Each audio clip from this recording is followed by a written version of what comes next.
Oke, halo, nama gue Alif. Oke, hari ini gue mungkin mau coba ngebahas soal Tira Persikabo lawan Persija Jakarta nanti sore.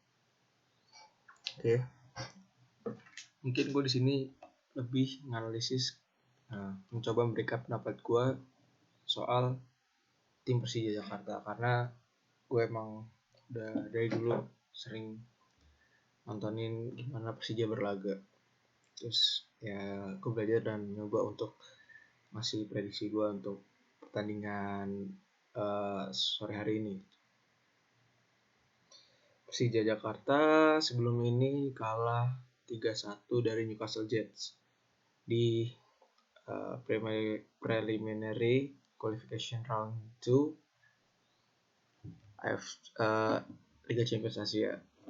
Dan sebelumnya lagi menang 3-1 dari Home United. By the way, ini pertandingan Tira Persikabo lawan Persija ini dihelat untuk perpagelaran Piala Indonesia. Di babak sebelumnya Persija ketemu Keprijaya FC. Pertama menang 8-2 dan yang kedua seri 1-1. Oke.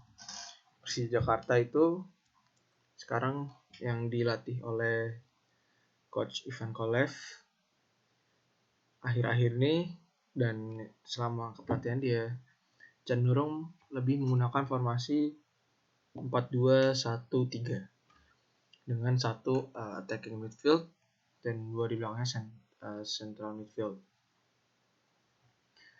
Dan di depan 3 dengan satu target man dengan 2 winger. Oke.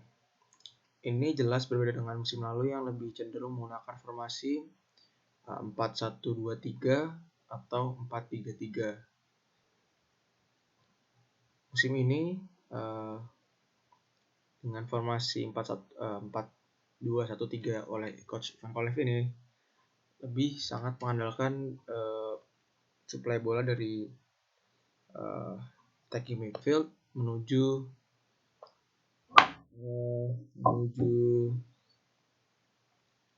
winger atau mencoba langsung ke suplai bola ke depan. Tapi cenderung lebih sering menyerang dari sisi wing kanan atau kiri. Oke, kita bahas satu-satu. Di posisi goalkeeper, kemungkinan besar Coach Ivan Kolev akan tetap memainkan Andri Tani Ardiansyah yang sekaligus juga sebagai kapten, dan performanya di beberapa pertandingan terakhir memang dibilang cukup memukau gitu ya. Walaupun kebobolan 3 gol di saat lawan Newcastle Jets, tapi overall dia bermain sangat bagus. Tapi ada kemungkinan juga Coach Ivan Kolev akan menurunkan Syahar Ginanjar dengan tujuan juga merotasi pemain karena kemarin sudah melawan Newcastle Jets dan Home United itu udah mainin Andri Tani. Kemungkinan Syahar Ginanjar atau Daryono, tapi kemungkinan lebih besar lagi adalah Syahar Ginanjar karena Daryono itu kiper ketiga, Syahar Ginanjar kiper kedua Persija musim ini. Oke, untuk posisi kiper itu belum terlalu bermasalah. Oke, terus dari posisi bek kanan kemungkinan besar masih memainkan Ismet Sofyan karena belum ada pelapis yang setara. Ada pelapis yang memang benar-benar di posisi wing bek kanan dan juga bisa menutup bila ditinggal oleh Ismet Sofyan. Tapi sebenarnya di sini yang cukup membuat gue tertarik sebenarnya. Kalau kita tahu musim lalu itu Ryuji Utomo saat main di PTT Rayong itu dia bisa main di posisi bek tengah ataupun di bek kanan, sempat di bek kanan dan juga di posisi gelandang bertahan.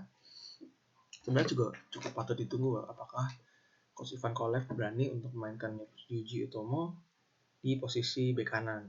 Karena menurut gue ini bisa jadi ajang percobaan juga lah.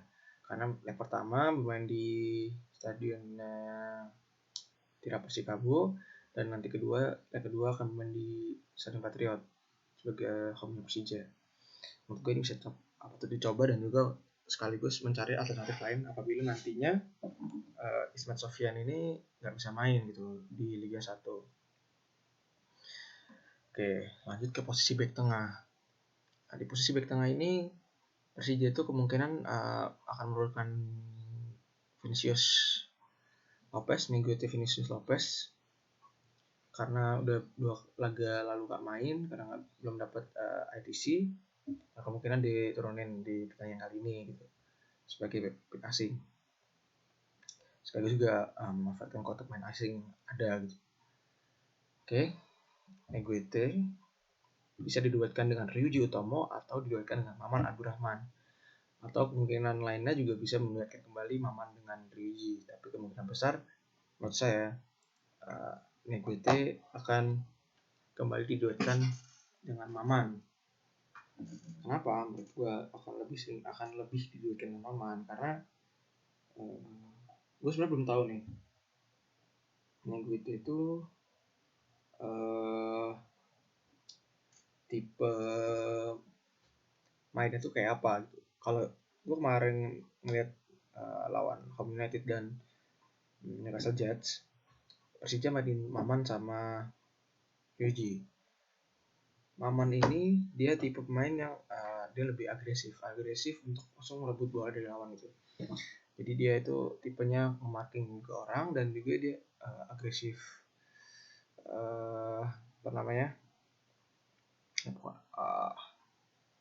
agresif pressing gitu. Pressingnya dia agresif, di pressing terus lawannya. Jadi ketika bola belum sampai dia mungkin udah mencari bola itu gitu. Sebelum masuk zona defense Persija. Maksud gue di zona penalti Persija dia udah main yang lebih cukup untuk agresif mencari bola gitu. Nah kalau Ryuji itu tipenya menurut gue lebih tipe yang dia main zona, dia nunggu bola masuk ke daerah penalti kita, penalti Persija, baru dia coba ngambil bola itu. Jadi sebenarnya Persija ini saling, kalau di kemarin tuh Oleh lebih ingat untuk saling mengisi gitu ya, satu agresif satu konservatif. Konservatifnya si Ryuji, agresifnya si Maman. Nah kemungkinan kalau misalkan hari ini turunkan Maman sama Vinicius, kemudian Vinicius yang konservatif, si Maman yang agresif. Gue berpikiran kayak gitu karena Neguete ini juga Vinicius Neguete Lopez ini juga kemarin belum terlalu teruji lah di 2 laga sebelumnya karena ketika lawan Persija itu ya kita tahu kualitas serangan Persija ya nggak sebagus tim-tim Liga 1 lah, masih menurut gue masih belum teruji banget itu. Tapi akan kelihatan lah mungkin nanti sore bagaimana permainan Vinicius Lopez ini yang sebenarnya gitu.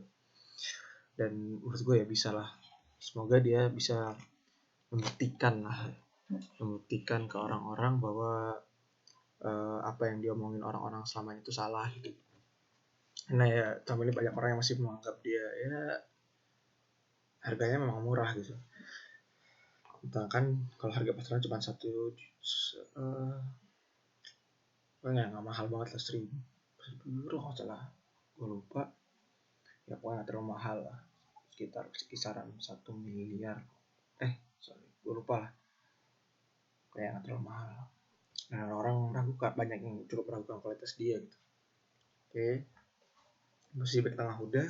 Oke, terus lanjut ke posisi bek kiri. Di posisi bek kiri sebenarnya Persija ada Renaldi Hanosa, Dani Saputra, dan juga Anang Lestaluhu.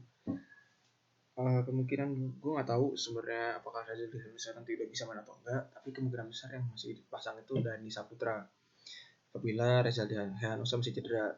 Tapi ada juga opsi untuk memainkan Anang Lestaluhu karena mungkin juga sama kayak tadi di bek kanan, Ryuji tadi di bek kanan, apakah mungkin juga untuk menurunkan Anang Lestaluhu di bek kiri sebagai pemain cadangan dicoba gitu di laga Piala Indonesia ini.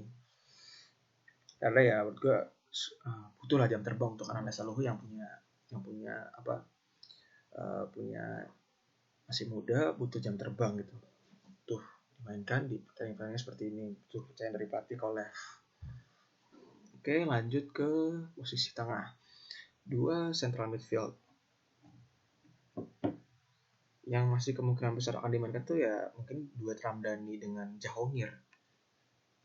Kenapa gue nggak bilang Sandi Suta? Karena Sandi Suta kemarin 2 pertandingan udah bermain lawan Newcastle sama United di mana Jahongir nggak bisa main. Dan kemungkinan Sandi Suta akan diistirahatkan di laga kali ini karena beberapa laga kemarin terlihat juga dia staminanya belum belum terlalu baik dan juga beberapa kali mengalami kram. Oke, Ramdhani dengan Jahongir. Tidak menutup kemungkinan juga bahwa Septinus Alua atau Nugroho Fatur Rahman atau ada pemain lain yang bisa mengisi posisi dua central midfield itu. Kalau di posisi attacking midfield, kemungkinan besar Kolev akan kembali memainkan Vitar Ridwan di posisi itu. Kemarin lawan Newcastle Jets 4-2-1-3 awalnya pakai Jan Peter Nasadit, tapi baru menit ke-30-an langsung diganti sama,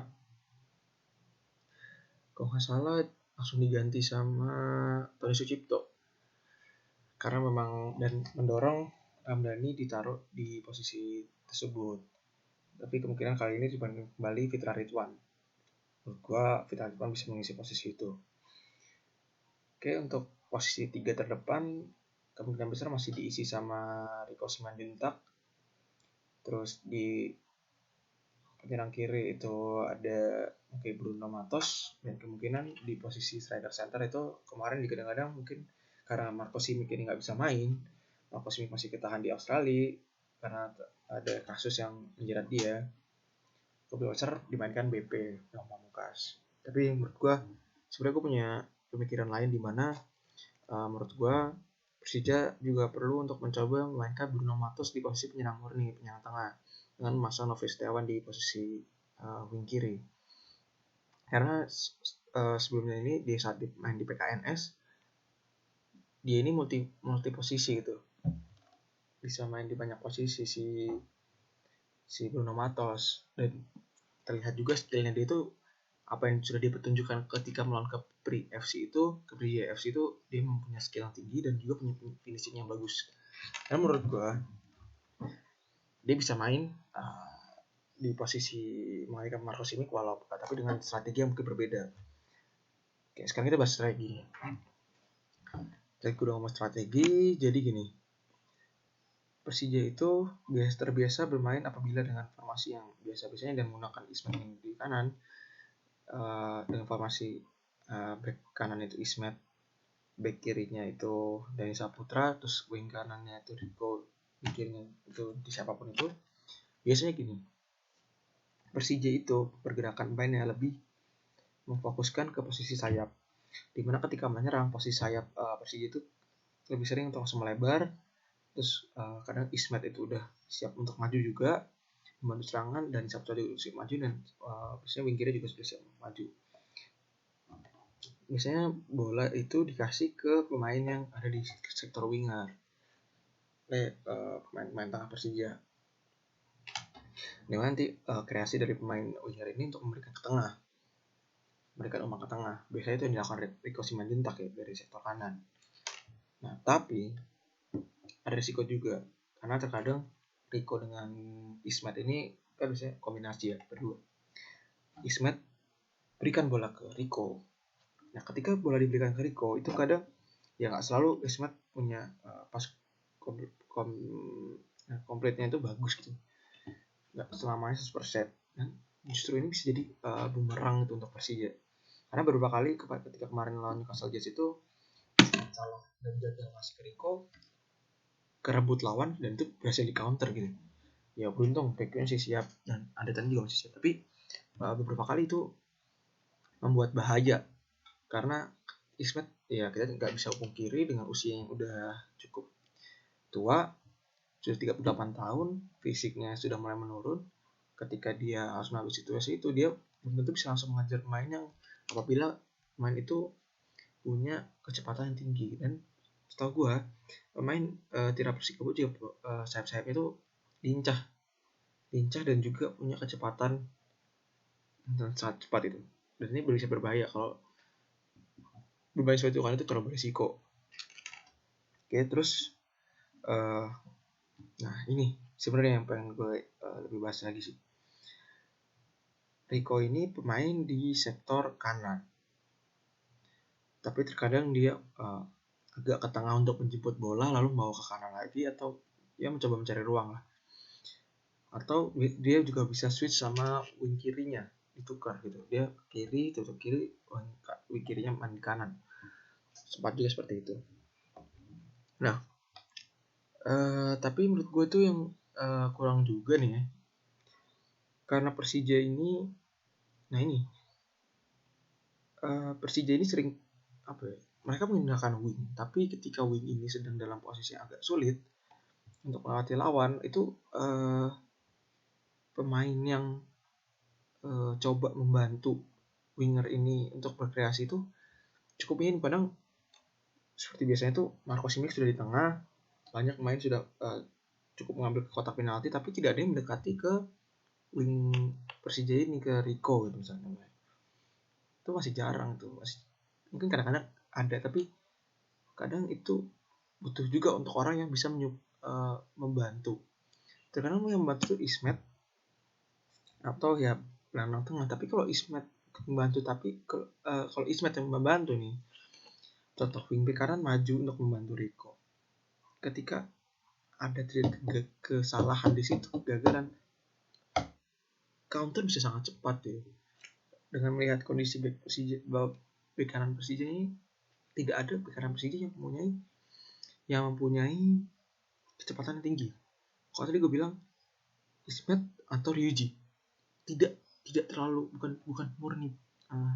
Ryuji ini bukan back kanan murni gitu. Kecepatan juga tidak setinggi secepat itu. Ismet yang sudah faktor usia juga nggak secepat itu gitu.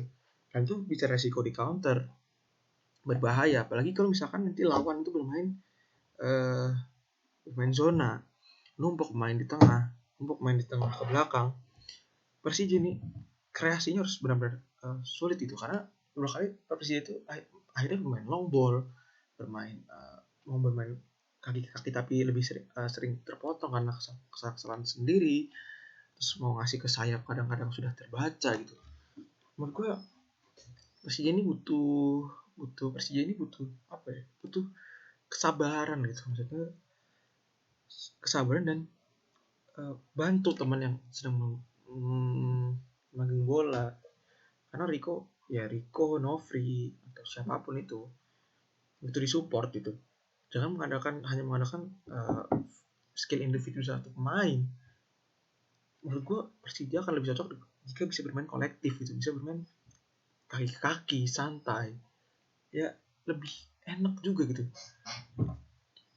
Taktik dengan 4-2-1-3 ini akan lebih jalan kalau seperti itu, karena ya misalkan gini, ini 4-2-1-3, 3 pemain depan untuk seperti ini, terus ada Fitra Ridwan akan menjadi sebagai diamond. Ketika diamond ini bisa dimanfaatkan dengan baik gitu, misalnya ini support, ini mendekat, ada yang mengisi posisinya lagi, itu akan lebih optimal kan, akan tidak membuang peluang. Terus tapi itu tergantung juga dengan tipikal striker yang akan dipakai oleh Kolev nanti. Kalau menggunakan Bruno Matos, menurut gua akan lebih efektif dengan bola-bola pendek, bola-bola rendah maksud gua. Bola rendah, bukan header. Kalau bola Pamungkas mungkin akan lebih ke header gitu. Tuh. Dan satu hal sih yang sebenarnya ini memang kekuatan Persija, tapi beberapa kali sudah mulai terbaca oleh lawan. Rico punya skill, terus dimanfaatkan. Tapi sebenarnya menurut gue, lini tengah Persija ini sebenarnya bisa jadi kunci untuk kekuatan Persija. 3 pemain di tengah, misalkan Munan Ramdhani, Jahongir, sama Fitra Ridwan, mereka bertiga itu kalau bisa menyuplai bola dengan baik, bisa menuang kombinasi yang baik, ini sebenarnya kunci permainan Persija. Ketika 3 pemain ini terpegang atau bisa di handle oleh lawan, akan cukup sulit mengalihkan bola ke Rico atau ke winger Persija atau ke depan. Makanya gue bilang Persija harus benar-benar waspada melawan Tira Persikabo yang punya pemain cepat, dan Persija harus bisa memaksimalkan pemain tengah mereka, jangan sampai istilahnya sampai deadlock lah pemain tengah mereka. Kalau sampai deadlock, susah Persija membangun serangan. Mau dari belakang mau bangun serangan dari belakang, tapi kok tengahnya itu sudah deadlock, susah. Jadi ini sebenarnya kewaspadaan untuk Persija ya.